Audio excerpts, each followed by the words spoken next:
माझे दुसरे वंदन या तिरंग्याला जो आपल्या स्वतंत्र भारताचा साक्षीदार आहे.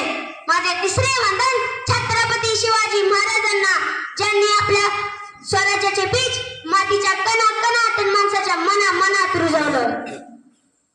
आज आपण इथे जमलो आहोत स्वातंत्र्य दिन सेलिब्रेट करण्यासाठी.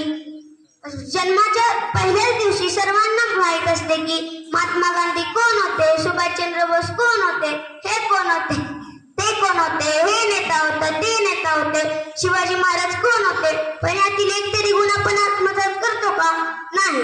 द्रोणाचार्य कोण होते, एकलव्य कोण होते, हे सर्वांना माहित आहे. पण कुठे आमचे द्रोणाचार्य, कुठे आमचे एकलव्य, याचा आम्ही विचारच केला नाही. तिरंगा, तिरंग्यात 3 रंग असतात, मध्ये एक अशोक चक्र.